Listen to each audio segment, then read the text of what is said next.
Hola, buenas noches a todos, bienvenidos de nuevo a este pequeño rincón del cinéfilo. Como os he puesto en la pestaña de comunidad, esta noche os voy a hablar de una película y de un actor que son capitales en la historia del cine. Muchos de vosotros me habéis pedido que por qué no comento de vez en cuando también alguna película de los años 20, es decir, una película de la época silente, de la época muda. Y he escogido esta noche para hablaros de un film que cambió pues prácticamente el panorama cinematográfico en Hollywood, también de su productora, la Universal Pictures, y que fue el último gran papel de uno de los mejores actores de carácter de todos los tiempos. El actor del que os voy a hablar esta noche y de la película es el actor Lon Chaney y la película es El fantasma de la ópera de 1925. Como os he puesto en la miniatura que podéis ver del vídeo, eso que habéis visto, ese personaje, es un actor maquillado, es decir, es el mismísimo Lon Chaney. Lon Chaney se le conocía, como os he puesto además en la pestaña de comunidad y como os he contestado a alguno de los vosotros, por el hombre de las mil caras, porque era un actor de carácter que además fue criado por sus padres, pero que sus padres eran además sordomudos. Y al ser sordomudos, pues el niño, pues Lon Chaney, que nació en 1883, empezó pues prácticamente a elaborar un lenguaje más o menos gestual para poder comunicarse con sus padres, aunque también hablaba el perfecto inglés, evidentemente. Él era norteamericano, pero sus padres eran de ascendencia, su padre era de ascendencia inglesa y su madre era de ascendencia irlandesa. Él nació en Colorado Springs, en el estado de Colorado, en Estados Unidos, él era estadounidense, y desde muy pequeño pues se interesó por las artes visuales en lo que se refiere al cine, cuando ya pues fue pues prácticamente un adolescente. He de deciros que Lon Chaney no vivió demasiado tiempo, falleció a los 47 años, a una edad muy temprana, pero se le conoce como uno de los grandes actores de Hollywood de todos los tiempos, ya que su capacidad camaleónica para transformarse en cualquier personaje debido al maquillaje fue realmente impresionante. Según algunos de los productores del Hollywood de aquella época, como puedan ser Irving Thalberg, del que ya os he hablado anteriormente, como fuera Samuel Goldwyn, o directores como Fred Niblo, como Ramón Novarro, actores como Douglas Fairbanks, como Mary Pickford o como Charles Chaplin, envidiaron la capacidad que tenía este señor para transformarse y para el gran número de interpretaciones que hizo a lo largo de su carrera. En una carrera de aproximadamente 20 años filmó casi 70 películas, de las cuales hay 3 films que destacan como auténticas obras maestras del género de terror, ya que se fundamenta más Lon Chaney en películas de terror de carácter misterioso, incluso de gángsters. Las 3 películas que se puede decir que son las inmortales de Lon Chaney son El fantasma de la ópera de 1925, La casa de los horrores de 1927, hoy en día una película completamente perdida, no se sabe, ya prácticamente no hay rastro de ella por ninguna parte del mundo, ninguna copia sobrevivió, no sabemos qué pasó con ella, rodada además por Todd Browning, el director de Drácula, de Bela Lugosi, y también una película filmada anteriormente al Fantasma de la Ópera que fue El jorobado de Notre Dame, haciendo precisamente el papel de jorobado Lon Chaney. Su capacidad, yo os digo, para transformarse debido al maquillaje era realmente extraordinaria. Él siempre llevaba un set de maquillaje a todas las películas que él realizaba, y él no necesitaba de un maquillador estilo Jack Pierce, por ejemplo, que en los años 30 pues maquilló a todos los actores para dar su creación, como los monstruos de la Universal, como a Boris Karloff, como a Lon Chaney Jr., su hijo, como el hombre lobo, como el monstruo de Frankenstein a Karloff, como a la momia también del mismo actor, de Boris Karloff, sino que él se maquillaba a sí mismo. Es decir, fue un actor que se forjó a sí mismo en todos los ámbitos. Además que también fue muy prolífico en lo que fue el teatro. Era un gran cantante, un gran bailarín, era actor de cine, actor de teatro, guionista, incluso llegó a realizar labores de producción y de dirección. Se puede decir que Lon Chaney era una persona muy completa respecto al cine. Y la verdad es que si él, a partir de 1930, hubiera hubiera vivido, porque falleció en el 30, por eso os he dicho que fue un personaje capital dentro de la historia del cine, porque cuando en 1930 murió, directamente el cine mudo murió con él, se puede decir que el cine mudo murió con él. Muchos de los grandes actores, directores y productores que estaban en Hollywood en ese momento, todos coinciden que si Lon Chaney hubiese seguido haciendo películas, además que tenía una voz preciosa de barítono, debido a que era cantante también, cantaba pero sus películas efectivamente van mudas, pero que él cantaba también en sus representaciones teatrales, además de ser director de obras de teatro, hubiese tenido un papel fundamental dentro del Hollywood de los años 30 y de los años 40. Y seguramente Hollywood le hubiera colmado de Oscars a este gran actor, al que yo considero uno de los mejores de la historia del cine. Sus interpretaciones eran un tanto evidentemente exageradas porque estamos hablando de la época muda, pero debido a la versatilidad que él tenía en todas las películas que él filmaba, se hubiese adaptado prácticamente sin ningún problema a todo lo que eran los rodajes de sus películas. Y ya os digo, pues era capaz de transformarse debido a su maquillaje, de su estuche, en cualquier personaje, en cualquier monstruo, en cualquier gángster, en payaso, en todo lo que vosotros podéis imaginaros. Para el rodaje del Fantasma de la Ópera, su maquillaje, que prácticamente se asemeja al de una calavera, sufrió muchísimo, ya que era un personaje que requería muchísimo. Ahora os hablaré de la película, del proceso de producción, porque este vídeo yo quiero que sea, además, que forme parte ya no solo de las críticas cinéfilas, sino también de la historia del cine, porque este gran actor forma parte ya como un actor demasiado importante dentro de lo que es el cine mudo y de lo que pudo haber sido en el cine contemporáneo, porque la verdad es que requirió para él una cantidad de esfuerzo inimaginable. Es decir, para transformar su rostro en una auténtica calavera, que es como Gaston Leroux describe al fantasma en su novela, porque recordemos que el Fantasma de la Ópera está basada en la novela del escritor, también periodista y abogado Gaston Leroux, que escribió en 1910, para todo ello, pues Lon Chaney se metió dentro de la boca una serie de pómulos, para al realizarse los pómulos, una serie de masillas, que luego también por aquí se los prolongó. Los ojos, debido a su maquillaje, se los intentó hundir debido a una serie de cables que luego también estaban recubiertos con masilla. Para el cráneo, que fuese bastante abombado, él se colocó una especie de peluca con 4 pelos, directamente con 4 pelos, pues para realzar ese modo terrorífico. Todo lo que fue la dentadura era una dentadura completamente postiza, pero hecha además con restos de dientes reales, que él fue recopilando además, pidiendo en algunos hospitales, pero que luego él lavó perfectamente y que luego maquilló para crear una mandíbula que además se la tuvo que poner en la encía superior para que todo el labio superior se le pudiera ya no ensanchar, sino encoger hacia arriba. Y luego también la nariz, para que diese la sensación de la nariz de una calavera, se metió además una serie de cableados metálicos dentro de la nariz completamente rectos que le causaban abundante sangrado, para transformarle en esa cara terrorífica que vemos en la película. Es decir, Lon Chaney, dentro de lo que fue su papel, dentro de lo que fue su personaje, cuando estaba maquillado del fantasma, cuando no tenía la careta puesta, la verdad es que el actor sufría realmente bastante. Pero el rodaje fue de todo, pues menos calmado y tranquilo. Cuando Carl Laemmle, que era el director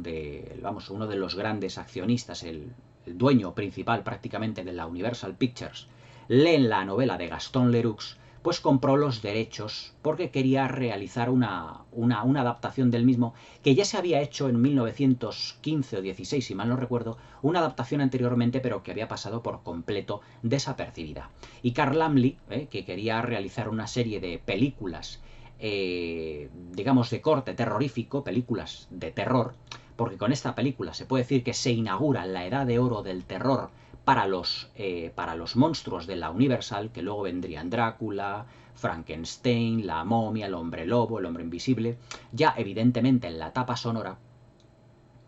Carl Laemmle, que era el productor, pues compró los derechos de la novela y evidentemente contactó con Lon Chaney porque después de ver El jorobado de Notre Dame vio que él solamente podría interpretar al fantasma. O sea, él vio que con su caracterización, con su versatilidad, con su carácter de actor, solo él podría llegar a transformarse en ese personaje trágico. Porque realmente el fantasma de la ópera, como hemos visto en otras versiones, esta, digamos, que tengo en Blu-ray, que me la he comprado hace poco, se puede decir que es la más famosa de todas. Ya no solo inaugura lo que es el ciclo de grandes películas de terror de la Universal, sino que además inaugura, por así decirlo, un estilo. Un estilo en lo que se refiere al barroquismo, en los decorados, un estilo en lo que se refiere a la elegancia de ciertas interpretaciones, un estilo en lo que se refiere al maquillaje de una serie de personajes que van a tener un trasfondo trágico. Y Carl Laemmle, como había visto a Lon Chaney haciendo de Jorobado de Notre Dame, que es un personaje muy trágico, el trasfondo que Gaston Leroux le dio al personaje de Eric, el auténtico fantasma de la ópera, evidentemente solo Lon Chaney podía realizarlo. Contactó con él y Lon Chaney no le puso ningún impedimento para realizar todo ello. Se puede decir que el fantasma de la ópera fue el último gran papel que hizo Lon Chaney a lo largo de su carrera, porque La Casa de los Horrores, London After Midnight, aunque fue un cierto éxito, no llegó, ni muchísimo menos, al éxito que tuvo el fantasma de la ópera, y eso que el rodaje fue muy difícil. Desde un primer momento, Carl Laemmle quiso construir una réplica exacta de lo que era la ópera Garnier de París, gastándose una auténtica barbaridad de presupuesto, alrededor de los $200.000, para la construcción de unos decorados absolutamente gigantescos. Todo lo que es la entrada, donde tiene en cuenta donde se realiza el baile de máscaras, que es una secuencia realizada en Technicolor de 2 colores. Todo lo que son, por ejemplo, la zona de lo que es el estrado, lo que son las tablas, todo lo que son los palcos, lo que es los palcos principales, el tejado, la araña gigante, todo eso era un decorado realmente gigantesco. El que Carl Laemmle, ya os digo, que se gastó un auténtico pastizal, alrededor de los $200.000. Y contrató además a un director llamado Rupert Julian, que ya había trabajado además con 2 de los coprotagonistas de la película. Para los papeles de Christine Daae, que es la enamorada del fantasma, es decir, la señorita, la cantante de ópera, que el fantasma va, por así decirlo, se va enamorando de ella y que le va dando clases para convertirla en una gran estrella, y del conde, o mejor dicho, el vizconde de Chagny, llamado Raúl, los papeles protagonistas recayeron en 2 actores que eran relativamente conocidos, que eran Mary Philbin y Norman Kerry. Mary Philbin era una conocida de Carl Laemmle a través de la sobrina suya. Su sobrina, llamada Carla Laemmle, tenía además una vecina, 6 años, 7 años, si mal no recuerdo, mayor que ella, que además tenía una belleza realmente esplendorosa. Era, según Carla Laemmle, tenía una belleza pues realmente etérea, como si fuera de otro mundo. Y la Universal, para el papel de Christine Daae, hizo un casting pero basándose en la belleza de las actrices, no en su calidad interpretativa, sino en su belleza. Entonces Carl Laemmle animó a Mary Philbin, que era una actriz, ya os digo, muy semidesconocida en aquella época, a presentarse al casting del fantasma de la ópera, y lo ganó precisamente. Y Norman Kerry pues ya era un galán de la época, que prácticamente pues se le adjudicó prácticamente a dedo, se puede decir, que el papel. Lo que ocurre es que Rupert Julian, el director que en un principio se había erigido para dirigir El fantasma de la ópera, ya había trabajado con Mary Philbin y con Norman Kerry. Por lo tanto, ya tenía una cierta experiencia. Y en el rodaje les trataba incluso mejor que al propio Lon Chaney. Porque Lon Chaney, en los rodajes de sus películas, si lo que realmente destacaba, era por tener un carácter demasiado fuerte. Es decir, siempre se tenía que hacer, pues muchas veces, lo que él decía. Es decir, era una especie de Anthony Hopkins, pero maquillándose, evidentemente. Y claro, chocó muchas veces con Rupert Julian para la elaboración de muchas secuencias, muchas escenas, hasta que Lon Chaney, que era la estrella, evidentemente, de la película, contactó con Carl Laemmle e hizo que Rupert Julian le despidieran y le contrataran a otro director llamado Charles, a ver, perdón, un momentito, a ver si me acuerdo, era Charles Edwick, que era un director que había, pues, triunfado, por así decirlo, en películas del oeste. A él se debe precisamente el final de la película en el que el fantasma huye en un carruaje tirado por caballos. O sea, era una secuencia filmada por él. Y Lon Chaney, que no estaba en absoluto de acuerdo con lo que Rupert Julian había filmado, porque en un pase además de prensa la película fue un completo desastre, habló, evidentemente, ya os digo, con Carl Laemmle, se lo sustituyó por Charles Edwick. Entonces, Charles Edwick lo que hizo fue filmar prácticamente entre un 50 y un 60% de la película. Es decir, desechó mucho del material que había ya filmado Rupert Julian, y lo que hizo fue filmar un material nuevo, más terrorífico, más agresivo, porque Rupert Julian era un director más, digamos, de películas románticas, de películas, porque Mary Philbin en esta película estaba excesivamente exagerada en su interpretación, porque era una actriz, digamos, más de corte dramático, más de corte más teatral. Y Charles Edwick lo que quería darle era un corte más terrorífico a todo lo que era el conjunto. Lo que pasa es que de corte terrorífico, pues Charles Edwick, digamos que se pasó un poquito. Y volvieron otra vez a reestrenar la película y volvió a ser un fracaso en el preestreno. Entonces Carl Laemmle ya estaba pues prácticamente que se tiraba de los pelos, porque el presupuesto de la película ya superaba los $600.000, cosa que en la Universal Pictures en 1927, casi llegando a lo que fue el crack del 29, es decir, se avecinaba una crisis económica, y los grandes estudios lo veían más o menos venir hasta cierto punto, decían, ¿cómo podemos recuperar todo esto? Entonces contactaron con una directora llamada Lois Weber, que además tenía mucha afinidad con la novela de Gaston Leroux,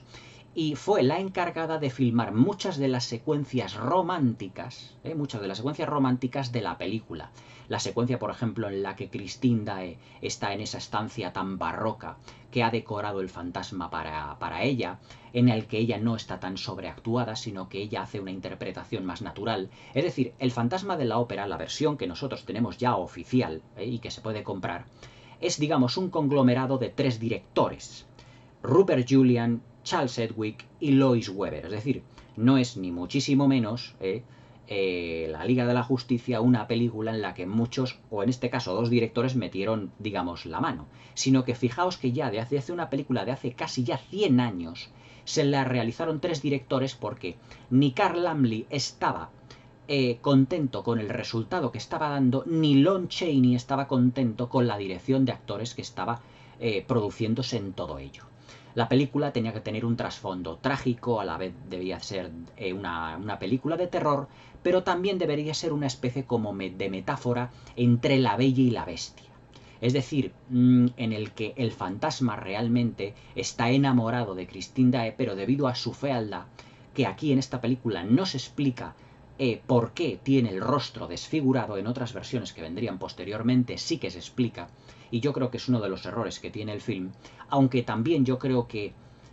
bueno, error depende del punto de vista que lo veamos, de que lo enfoquemos, porque también le da un carácter ciertamente ambiguo, de como pensando de dónde ha salido este personaje que está oculto, digamos, en estos sótanos secretos, en estos pasadizos subterráneos llenos de agua, en las canales y en las catacumbas de lo que es la Ópera Garnier de París.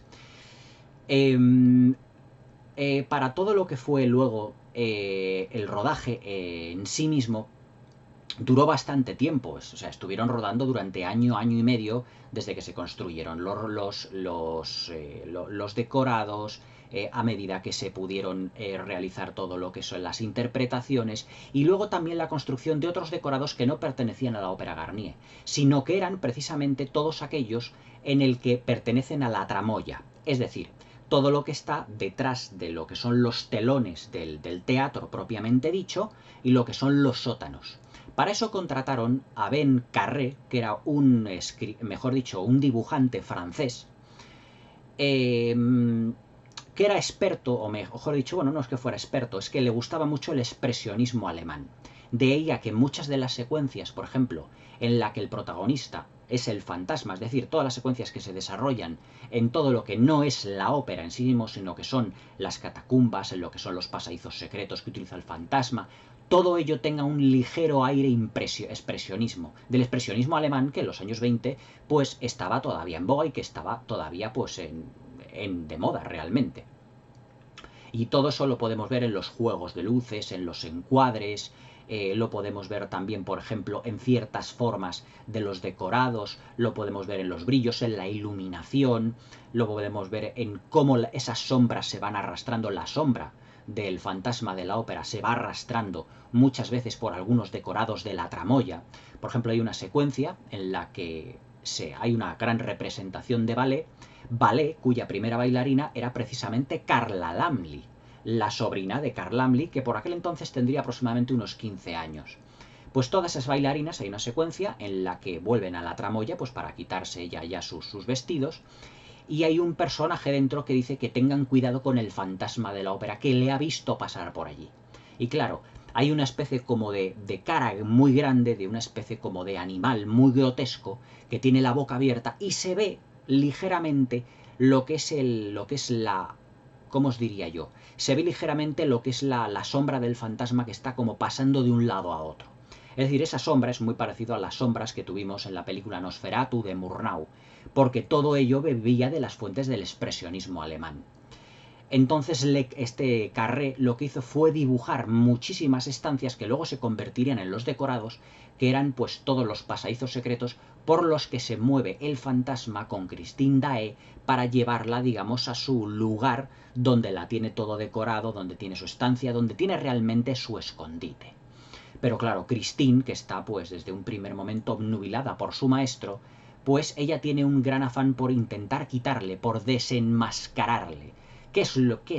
¿Cuál es el personaje que se esconde detrás de esa máscara realmente? Entonces Christine le quita la máscara y en ella se produce una de las secuencias más icónicas de la historia del cine, que es cuando vemos por primera vez ese rostro cadavérico realmente que estaba maquillado por el propio Lon Chaney. En el estreno oficial de la película, que además llegó a ser posteriormente un éxito recaudando 2 millones de dólares de los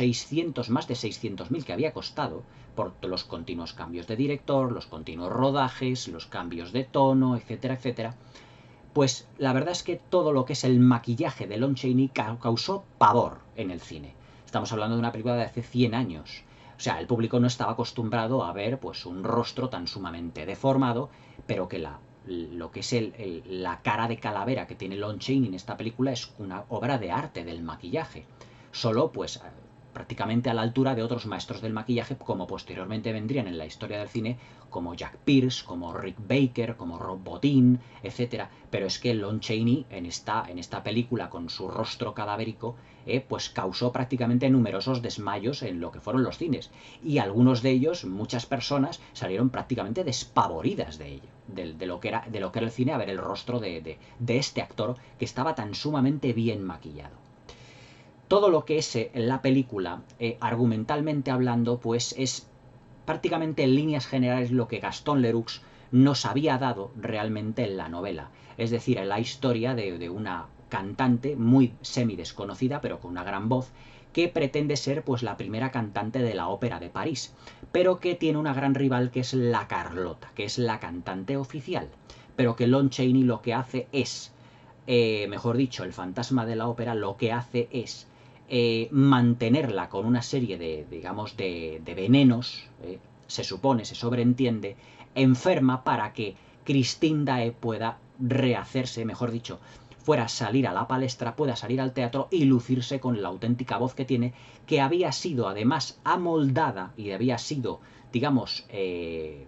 por así decirlo, entrenada por el fantasma. Es decir, que en la película ya vemos que Christine está como enamorada de una manera parcialmente romántica de la voz de su maestro, porque es una voz muy melodiosa y que le ha ayudado poco a poco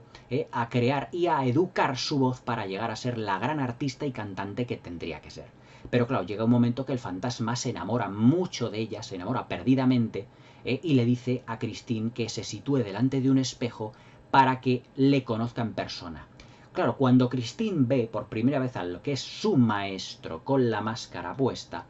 ella, en una secuencia muy, digamos, un tanto sobreactuado por parte de Mary Philbin, ella pues le mira de un modo como muy reacio, como diciendo, ¿quién es este personaje que no me lo imaginaba yo realmente así? Ya que la expresión de Christine es completamente de susto, de temor. Es más, sobreactúa un poco en el sentido de que Mary Philbin no era una gran actriz y empieza a poner las manos así como gesticuladas, muy del cine mudo de aquella época, como diciendo, ¿quién es este personaje? Y es cuando lleva a Christine a caballo a través de todas lo que son las estancias, a través de todo lo que son esos túneles, que además están filmados con una planificación exquisita en lo que se refiere a una consistencia como muy laberíntica. Es decir, es como si nosotros, al ver la película, al ver las secuencias en las que el fantasma va llevando a Cristina a caballo y luego, además, también en una barca, atravesando esos canales subterráneos a lo que es la guarida subterránea de lo que es el fantasma, todo eso pues está hecho con unos juegos de luces en las que prácticamente el espectador podría perderse en esos continuos laberintos. Es más, en otras versiones dice a Christine, dice, es que sin mí te perderías en todo esto. Porque todo lo que eran en los sótanos de la ópera de París, en el fondo eran catacumbas. Es decir, eran zonas donde había pues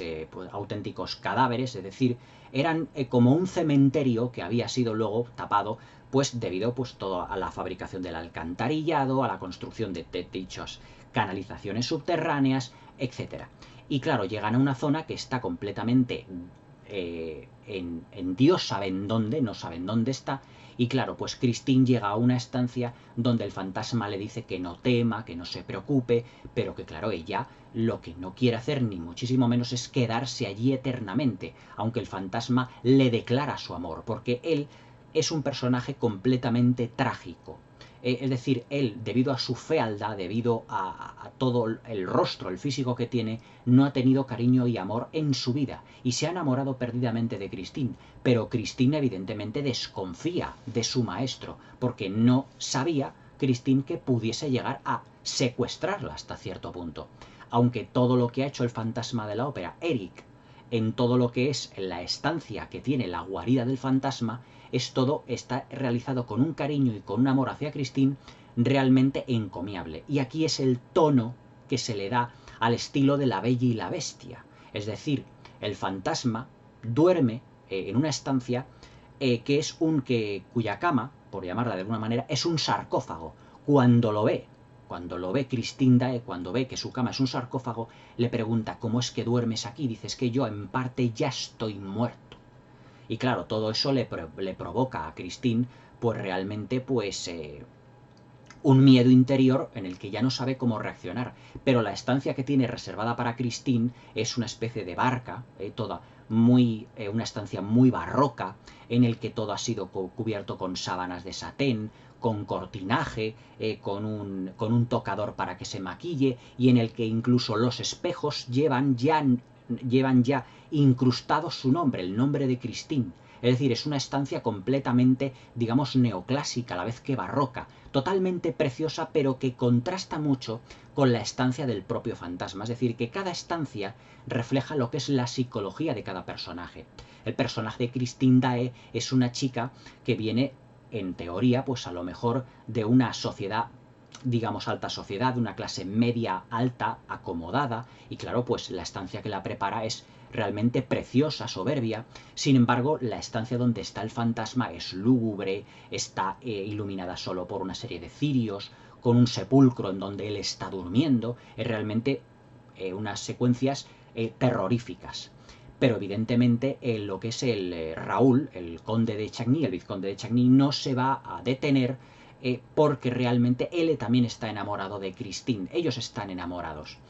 Y claro, pues la figura del fantasma sabe que existe. Pero he aquí que al principio de la película el fantasma tiene una presencia tan sumamente fuerte dentro de la ópera de París que los dueños lo que hacen es vender lo que es la ópera de París a otros supuestos nuevos dueños que les hacen firmar pues un contrato dándoles la ópera, diciéndoles después que hayan firmado. Pero mucho cuidado con el fantasma, dicen los nuevos dueños. ¿Qué fantasma que me está contando usted? Dice, tengan ustedes cuidado con la persona, que es persona, entre comillas, que se aloja en el palco número 5. Y cuando los nuevos dueños van hacia el palco número 5, se encuentran con una señora de la limpieza que está allí y le dice, ¿quién está en el palco número 5? Y claro, la señora, que sabe que el palco número 5 está como encantado, porque todos conocen pero no han visto la presencia del fantasma, porque la película tiene un halo como de misticismo, tiene un halo de leyenda, como si existiera un fantasma verdaderamente que aparece y desaparece a voluntad. Es decir, en realidad no es un fantasma, es una persona con un rostro deformado, pero que Lon Chaney, es decir, el fantasma, tiene la habilidad de escabullirse como si fuera realmente un fantasma. Pero claro, cuando ya consigue su objetivo, que es cuando Christine Daae se ha convertido ya en la cantante primera sustituyendo a la Carlota, digamos que su objetivo se ha cumplido. Pero claro, él quiere más, porque tiene un carácter obsesivo. Y además es que se deja en entrever que el fantasma, el personaje de Lon Chaney, el fantasma de la ópera, es un ser que ha escapado o que escapó en su momento de una especie como de cárcel, de manicomio, y que tiene obsesión compulsiva, obsesiva, y que es realmente un psicópata, alguien que está muy mal de la cabeza, que tiene una obsesión paranoica. Y esa obsesión evidentemente es Christine. Cuando todo ello se entera el conde de Chagny y todo esto, pues intenta recuperar a Christine, porque llega un momento que Christine, al estar con el fantasma, desaparece realmente. Y todo el mundo se pregunta qué ha sido de Christine, por qué ha desaparecido, etcétera, etcétera. Pero claro, lo que son los directores del teatro no quieren que una novata como Christine sustituya a la Carlota, que es realmente la primera dama del teatro, de la ópera de Garnier de París. Y claro, aquí es cuando viene el evento, uno de los eventos pues más famosos dentro de la película y de todas las versiones del Fantasma de la Ópera, que es cuando lo que es la araña gigante, lo que es esa lámpara enorme, pues cae directamente hacia abajo, hacia el palco, pues constituyendo una auténtica tragedia, matando a personas, y que muchas personas salgan completamente despavoridas. Es decir, lo que hace el fantasma cuando realmente se entera de que Christine lo que quiere es a Raúl y no a su maestro, cuando se entera de que los directores no quieren a Christine realmente como primera cantante, lo que hace es desencadenar un reino de terror en lo que es la ópera de París, cortando lo que es la araña, y también a uno de los personajes que al principio de la película le había visto parcialmente al fantasma, porque al fantasma no se le pasa nada, no se le pasa detalle, pues aparece directamente ahorcado. Y su hermano jura venganza. Y es aquí cuando, pues, entre todos los tramoyistas, entre muchas de las personalidades de lo que es la ópera, pues todos intentan rebuscar por todas partes, por las catacumbas, hasta dar realmente con el fantasma. La verdad es que la película pues tiene momentos realmente impactantes, sobre todo lo que es el baile de máscaras, en el que se nos dice que una vez al año en la ópera de Garnier, en la ópera de París, se juntan gente de todas las clases sociales, clase baja, clase media, clase alta, aunque la ópera estaba dirigida realmente para la clase alta, y que todos ellos van disfrazados. Pero claro, ahí se juntan, digamos, como una especie como de gran bacanal, de gran orgía, pero que todos llevan sus máscaras y que van disfrazados. Y también en ese baile de máscaras va a estar Christine y también va a estar su prometido, el vizconde de Chagny, Raúl. Pero claro, aquí hace acto de presencia auténticamente el fantasma de la ópera, y además con su cara, pero con una máscara que también es una calavera. Y además en una secuencia en Technicolor, filmado en Technicolor de 2 colores, como algunas de las secuencias del Ben-Hur del 25, precisamente del mismo año, y además disfrazado de la muerte roja, es decir, con una gran túnica roja y con un sombrero y con un báculo, y diciéndoles: estáis formando aquí una bacanal realmente en suelo sagrado, porque debajo de este suelo hay catacumbas de gente que ha muerto y que necesita paz. Entonces todos los que están alrededor se quedan absolutamente obnubilados viendo al fantasma. Y es una secuencia que se ha repetido en numerosas versiones del Fantasma de la Ópera, sobre todo en la musical del 2004 de Andrew Lloyd Webber y Joel Schumacher, que es una secuencia realmente fantástica, el baile de máscaras. Pero es que aquí lo que es el decorado de la ópera, que ya os digo que era una réplica exacta al decorado de la ópera de Garnier de París, que es muchísimo más grande que el decorado que hicieron para la película de Joel Schumacher, era tan sumamente inmenso que tenía muchísimos niveles. Y además es que hoy en día ese decorado permanece todavía en Hollywood, casi 100 años después, porque se ha ido utilizando en numerosas películas. Por ejemplo, también en la edición del Fantasma de la Ópera, en la versión de 1943, protagonizada por Claude Rains y Nelson Eddy. Si mal no recuerdo, en aquella película que se llama Música y Lágrimas, que era la vida del compositor, del músico llamado Glenn Miller, protagonizada por June Allison y James Stewart. En El Padrino 3, la secuencia de la ópera, el palco, toda esa secuencia de esa ópera del año 1990 es el decorado del Fantasma de la Ópera original. Y también en el decorado de la ópera de La Edad de la Inocencia de 1993 de Martin Scorsese, que es mi película favorita. Es decir, que ese decorado de esa ópera se ha ido utilizando en numerosas películas que ha hecho Hollywood a lo largo de la historia. Es decir, que Hollywood no ha tenido, ha tenido la delicadeza muchas veces de decir, conservamos algunos de los decorados para luego utilizarlos en otras películas. Por ejemplo, la casa de Norman Bates de Psicosis todavía está en pie en las colinas de Los Ángeles, allí en Hollywood. El decorado también del Teatro de la Ópera de Garnier, ahora mismo, pues a fecha de 2021 no lo sé, pero hasta hace relativamente poco me enteré también que todavía seguía en pie. Son esos decorados que se pueden desmontar seguramente por módulos, pero que se siguen conservando, que Hollywood lo sigue conservando para seguramente ahorrar costes de cara a nuevas producciones. Aunque ahora, como hay pocas producciones de época, se hacen pocas producciones de época, pues no sé si lo mantendrán realmente. Pero fue el decorado principal que se mantuvo, que se iba manteniendo. Todo lo que es la gran escalinata de entrada, todo lo que son los diferentes niveles donde es el baile de máscaras, todo eso fue un gigantesco decorado que le costó a Carl Laemmle la friolera de $200.000. La producción, cuando se estrenó en 1925, creo que fue el 17 de noviembre o de octubre del 25, fue un éxito arrollador. Ganó $2 millones de recaudación, es decir, fue rentable por poquito porque era una producción sumamente cara, pero que luego además en 1930 se repuso una nueva película, cuando ya se creó una etapa sonora. Una versión sonora en la que los carteles eran sustituidos por una serie de voces. Lo que ocurre es que en los fotogramas donde aparecen Norman Kerry, Mary Philbin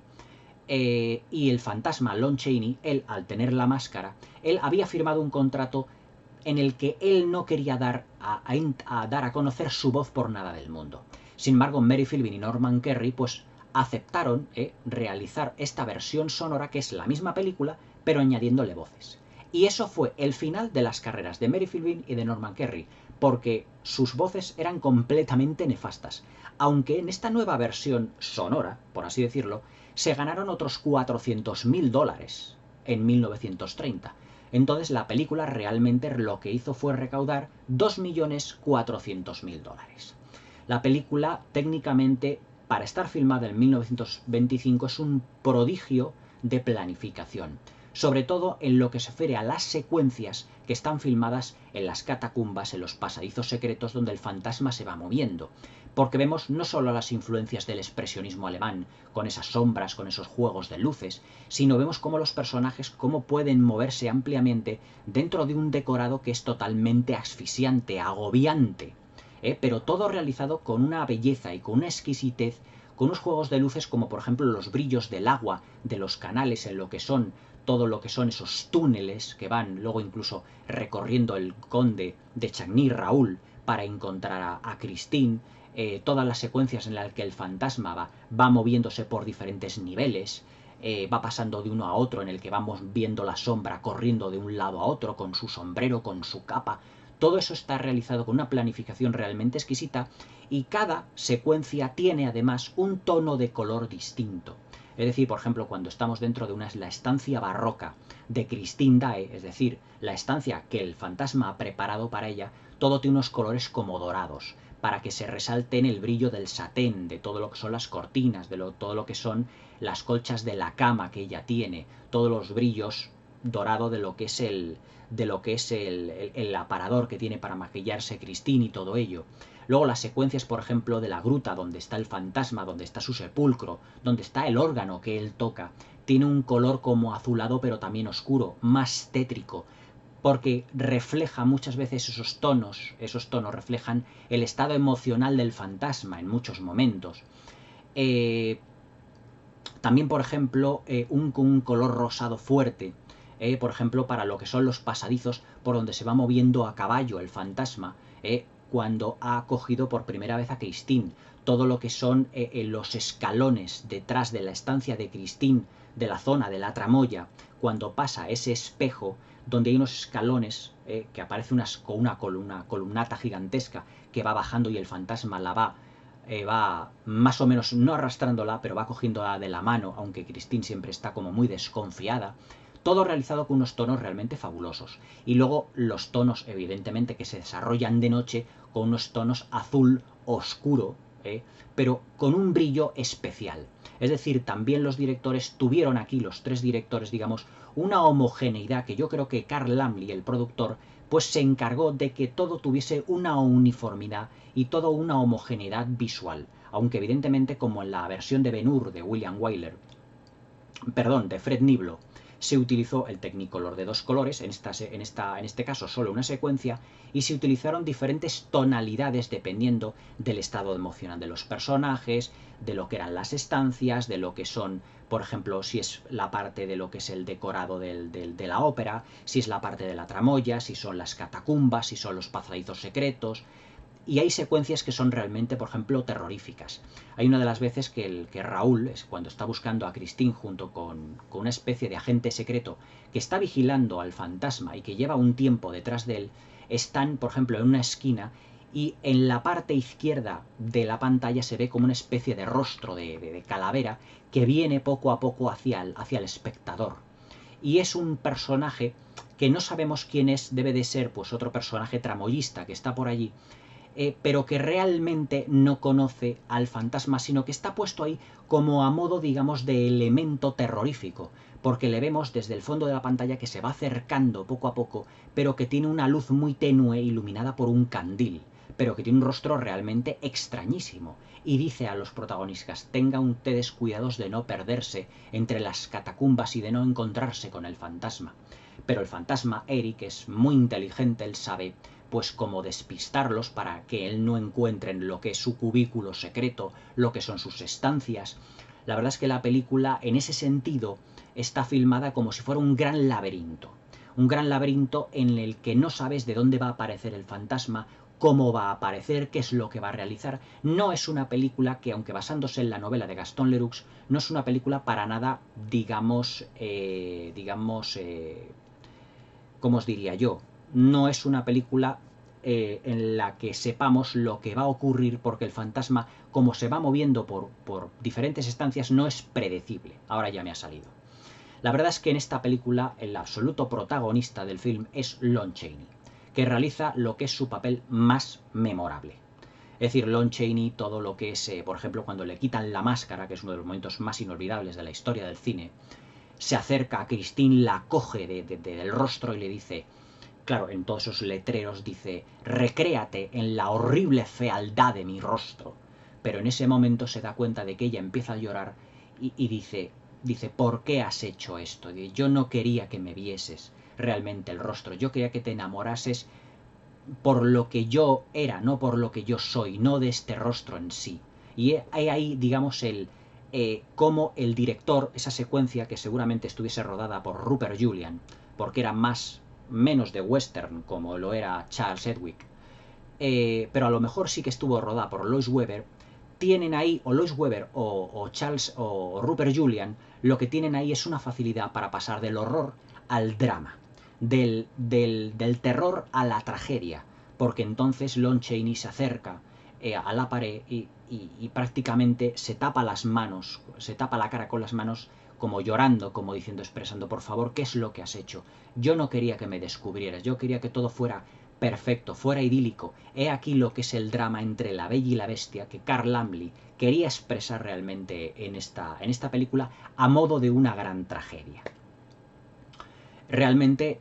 la película pues termina evidentemente con el fallecimiento de lo que es el fantasma, pero auténticamente este fallecimiento pues es realmente muy cruel. Y esta secuencia yo creo que sí que la rodó Charles Sedgwick, ya que el fantasma coge a Christine, la captura, la mete dentro de un carruaje, y ese carruaje pues recorre las calles de París de noche, pero todas las gentes, todos los tramoyistas que estaban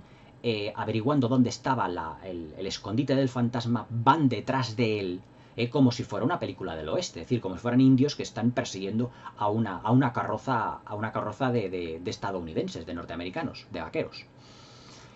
Y claro, llega un momento que la carroza, pues en una curva, pues se despedaza, se cae, Christine también, Raúl la recoge del suelo y el fantasma tiene que huir corriendo. Pero claro, tanta gente detrás de él, llega un momento que es engullida por la gente, el fantasma, y se puede decir que le destrozan, le despedazan, le matan, y le echan directamente al Sena. La verdad es que un trágico final para un personaje realmente que lo ha pasado mal durante su vida, que ha estado metido en esas catacumbas sin poder salir, que ha sufrido por amor, que ha sufrido porque nadie le ha querido, porque no ha tenido un cariño por parte de nadie, pero que realmente es un auténtico genio de la música. En una de las secuencias, en la secuencia donde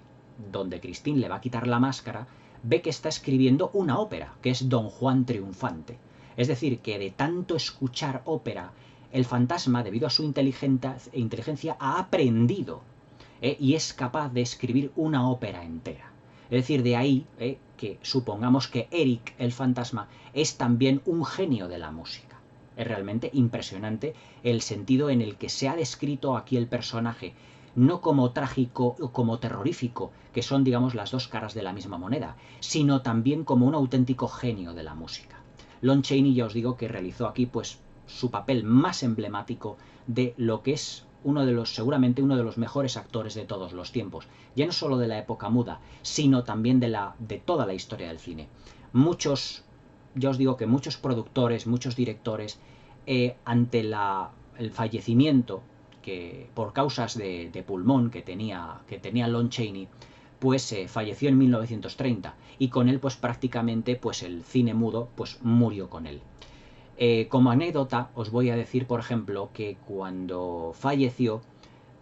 todas las productoras de Hollywood declararon un día de luto oficial, lo que no se ha hecho con ninguna estrella y con ningún actor. Declararon un día de luto oficial en todo Hollywood y en ese día ninguna persona de Hollywood trabajó. Es más, cuando le fueron a enterrar, su sarcófago fue llevado a hombros por varias personas que se fueron desde Hollywood hasta el cementerio, llevando el ataúd del sarcófago de Lon Chaney, y que se fueron evidentemente turnando. Estos fueron Ramón Novarro, Irving Thalberg, Fred Niblo, Louis B. Mayer, Rupert Julian, Carl Laemmle Jr., el hijo de Carl Laemmle, que luego posteriormente fue productor de las películas de la Universal. Numerosas personalidades del mundo del cine rindieron homenaje al que posiblemente era, junto con Emil Jannings, un actor alemán que ya os comentaré un poquito cuando hable de Fausto, la película de Murnau, otra película muda realmente impresionante, realizada un año posterior, en el 26, pero esta es del expresionismo alemán, pues uno de los grandes actores o uno de los mejores actores que había entonces en el mundo, y seguramente el mejor actor que había dado el cine mudo o el cine en general hasta 1930. Cuando Lon Chaney murió una gran etapa del cine, que fue la etapa del cine mudo, donde se hacían grandísimas películas cuya magnificencia visual, cuyo lenguaje visual es pues prácticamente hoy inimitable, porque los directores tenían que filmar unas películas con unos decorados, con unos actores que tenían que decir algo por sí mismos, y que fue la creación de los grandes, y que de ahí surgieron los grandes directores que posteriormente, en años posteriores, ya en el sonoro, realizaron auténticas obras maestras visuales, porque se habían criado dentro de lo que era el cine mudo. Cuando Lon Chaney murió el cine mudo, y prácticamente dio rienda suelta a un nuevo estilo de cine que fue el cine sonoro. Pero Lon Chaney fue uno de los personajes más importantes de la historia del cine, sus interpretaciones eran realmente impresionantes, la más famosa es la de El fantasma de la ópera, que para mí es su mejor película, es una obra maestra visual absolutamente deslumbrante, que algunos defectos como las sobreactuaciones que tienen, por ejemplo, Mary Philbin, pues se perdonan porque estamos evidentemente ante una película de cine mudo. Y por lo tanto, al estar dentro de una película de cine mudo, no todas las interpretaciones serán como las vemos hoy en día. Es decir, esta película tendríamos que verla, o entenderla, mejor dicho, con los ojos realmente del público de aquella época, del público de hace casi 100 años. Pero vista hoy en día, vistos esos pasadizos secretos, esas catacumbas, esos decorados gigantescos, el maquillaje de Lon Chaney, la tragedia, la pasión, la obsesión, el drama, el patetismo, lo que es la representación de La Bella y la Bestia, es realmente portentosa El fantasma de la ópera, una de las películas más importantes de la historia del cine. Con ella, pues prácticamente en Hollywood se produce una de las últimas superproducciones, digamos así, del cine mudo, junto con el Ben-Hur de Fred Niblo, etcétera, etcétera, que os comenté hace poco. Pero Lon Chaney, Carl Laemmle, Rupert Julian y todo lo que fueron el equipo artístico y técnico del Fantasma de la Ópera de 1925 nos dieron una auténtica obra maestra, una película que perdurará por los siglos de los siglos como la mejor adaptación de la novela de Gaston Leroux, aunque evidentemente todo lo que son sus alardes artísticos y técnicos puede que evidentemente hoy en día en parte se hayan superado, pero la genuina, la auténtica es esta. Aunque yo diría que toda esa planificación que tiene Rupert Julian y los directores, los 3 directores que filmaron esta película, en lo que se refiere a los pasadizos secretos, a lo que se refiere a esas caras grotescas, a los juegos de luces y de sombras, a lo que son las catacumbas, a lo que son los canales subterráneos, todo eso, esos decorados tan laberínticos donde el espectador puede perderse realmente, esa sensación como de pérdida, de estar como en otro mundo completamente irreal, un mundo de pesadilla, pero también en un mundo de ensoñación, no se ha vuelto a repetir esa atmósfera prácticamente en ninguna otra película en la historia del cine. Y que la Hammer luego copió para sus laberínticos escenarios, pero que claro, evidentemente no eran superproducciones, eran películas de serie B, la de la Hammer. Sin embargo, esta era una superproducción. Costó más de 600.000, 620.000 o 650.000 dólares aproximadamente. O sea, muchísimo dinero para hace casi 100 años. El fantasma de la ópera, Lon Chaney y la Universal realmente marcaron un hito en la historia del cine con el fantasma de la ópera. No os perdáis esta versión porque es realmente extraordinaria y magnífica. Y si la podéis conseguir en Blu-ray con una definición de decorados y de lo que es el Technicolor en 2 colores, todo ello fascinante y muy bien realizada, os puedo decir que la vais a disfrutar enormemente si sois asiduos al género de terror, de horror gótico hasta cierto punto. El fantasma de la ópera, una auténtica tragedia de pasión, de obsesión, de terror, pero también realmente lo que es el mito de la Bella y la Bestia, el mito de Eric, el mito de Christine y ese amor imposible que nunca pudo unirles. Espero que os haya gustado la review, que me dejéis comentarios acá abajo, me deis un pulgar hacia arriba y que os suscribáis al canal. El fantasma de la ópera de Rupert Julian, una auténtica obra maestra del séptimo arte, no os la perdáis por nada del mundo. Es una de las películas más importantes de la historia del cine y la mejor interpretación del que yo considero uno de los mejores actores también de toda la historia del séptimo arte. Hasta mañana.